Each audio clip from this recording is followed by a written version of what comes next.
All right, so Uncle Ben has been explained to me earlier on TV some of the things that he had to go through once he touched down kotoka, and he had a positive result for his antigen test. And he's telling me about some of the experiences he had in the hotel. So you're telling me that in the hotel you actually will stay for the first time for 3 days. Yeah, everybody has to stay for 3 days. It's compulsory, no matter what. This one, I was saying that, look, we are not commodities, we're human beings. Everybody has a different, conditions and, experience. So they have to deal with you as an individual. Then that way you feel at least a sense of, being respected, being appreciated. Did they know? I think one of the things that I'm asking, did they know that this is Ben Brako they're dealing with? Do you think they knew? Oh, they knew. I mean, I tried to reach out. I thought I was influential in this country, but I'm not. Really? Oh, yeah. Why do you think so? Yeah, because I reached out, and it was a total block. I reached out to some of the, the top people, in the medical facility that know the people, and it was just blocked. I mean, I had to speak to somebody, one of the supervisors who was in South Korea at that time, and he said he himself has been quarantined for entering South Korea. So what's that got to do with the price of bread? We're talking a different set of situations here. But he said that it cannot be done. Wow. Yeah, and he was trying to impress upon me that only one person has tested positive at the airport who ended up being negative. And it's a total lie. Really? Total lie, because the number of people who turn negative after 3 days. So after 3 days, the fourth day you are tested, you do the antigen test and the PCR test. And if you test negative for any one of them, you can go home. So if your antigen test says you're positive and the PCR test says you're negative, they allow you go home. Yes. Why? I don't know.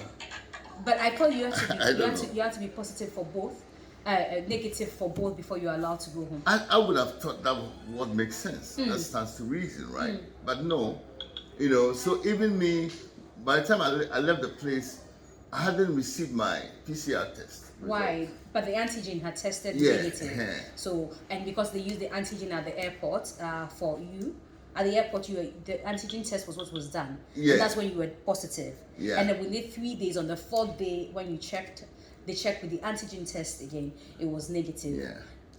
It sounds really strange to me, Yeah. So, but if you test positive on both tests, then you have to stay for another 4 days. Oh, okay. After that, they let you go. Whether the result is positive or not. Whether you're positive or negative. So in a whole, you stay 7 days, and on the 8th day they run a test again. So the first 3 days, on the 4th day they run a test. If you're positive, you stay extra 4 days, and then when you stay extra 4 days, what happens is that whether the result turns out to be negative, I don't even know positive, if they test you again, because what's the point of testing you when they're going to let you go anyway? So they let you go. Yeah, but I don't know, because I didn't experience that. But how did you come by this information? No, they told us. Oh, the health professionals told you that on the 8th day, whether your after 7 days, after 7 days, whether your result is positive or negative, you'll be allowed to. Yeah, I spoke to the doctor in charge, and we're discussing. I said, "Look, this is ridiculous." He said, "Oh, but they let you go, but they will caution you to self-isolate, and social distance, and practice all the protocols." But if that's the case, then why did they keep you for those number of days? I could have done that, right. Because even though you said to me earlier that you had already insisted or spoken to them about the fact that you wanted to do a test by yourself, and they refused. And so if they allow people to go after the 7th day to go and isolate or quarantine themselves at home, why didn't they allow that opportunity in the initial days? Well, hopefully it's because they would have taken enough from you that they don't want to overdo it. Apart from the hotel bills, does anybody take anything from you? Did you pay for anything else? No, only, of course, you have to pay for the initial test. Okay, yes, at the airport, At which the is airport, you're a citizen of Ghana, so $50, that's what you paid. And so subsequently you paid $540 at the hotel you were kept in for 3 good days. Per day. And even though the situation at the hotel was not favorable, they won't allow you change the hotel. No, they didn't give you an option. They didn't give you an option. You complained. that, look, what is this? They said, oh, that, because some people might be positive, so they can't have staff around. So they have a very minimal skeletal staff, who are, a lot of times, you even ask for something. Look, they didn't even have a face towel. Whoa. Yes, they had one towel hanging there, and I'm supposed to use that towel throughout my stay. So for the 3 days you stayed there, you had just one towel with you. One towel. No housekeeping to change your bed sheets, No, not to one. clean your room. No. Yet you were paying 540 Yes, cedis on a daily.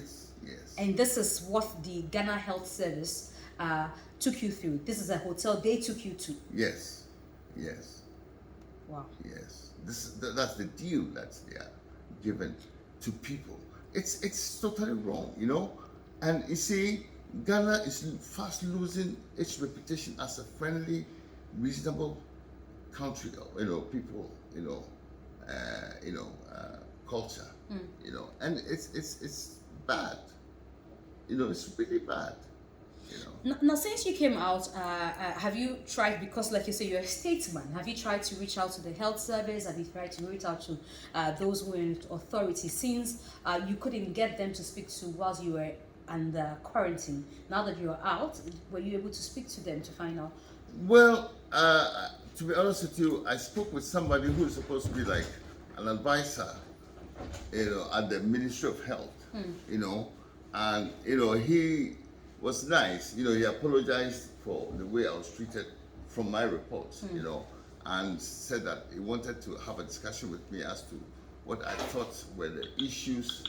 But all the time the excuse is coming that no system is perfect. You see, but this is a system. It's not about perfection. This is a system that is horrible, that is bad. That nobody has really taken the trouble to ensure that it is safe and adequate. You understand? And that it merits that amount of money That is being spent.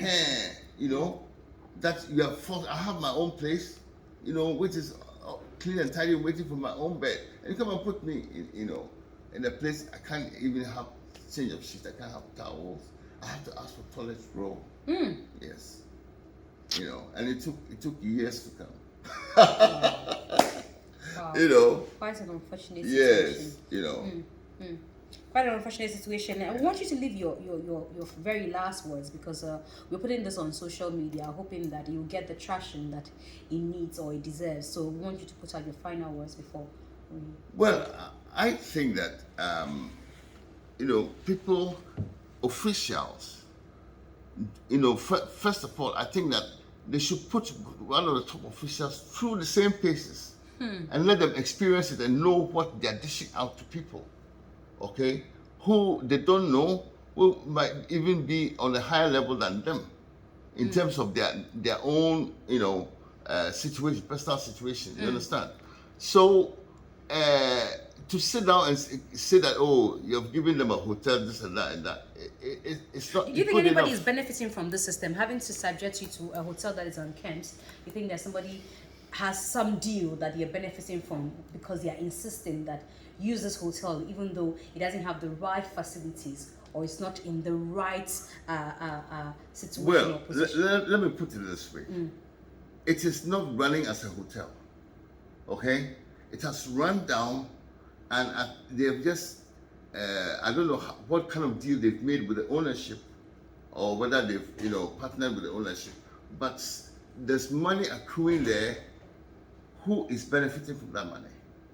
Because the amount you pay, is the services they give you doesn't merit the amount you pay. It's way overpriced. You understand? So I'm not saying that somebody is benefiting, but the money is going somewhere. Where? You understand? And they shouldn't think people are fools. It should be transparent and be able to talk to people like human beings, not just put a police guard there. Look, whether you like it or not, like it's booga booga.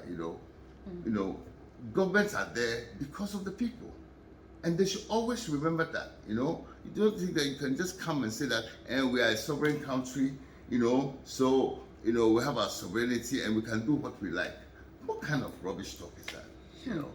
Were you under lock in key, or you had the liberty to step out if you wanted to? No, there's police and army guard right at the entrance. So you're not allowed to go in or come out. You know, even to go for a walk. You know, all your stuff is there. Say, look, I just want some air. You know, because the air is a bit pretty there. You know. No, you're not allowed. No, you're not allowed. Wow. You're not allowed. Very sorry for your experience. We hope that this will become, enough evidence for the health service to take a stance and make a decision that will be favorable to people who come into Ghana. Yeah, that will put us in a good negative light, or test positive at the airport. Thank you very much, sir. Oh, please.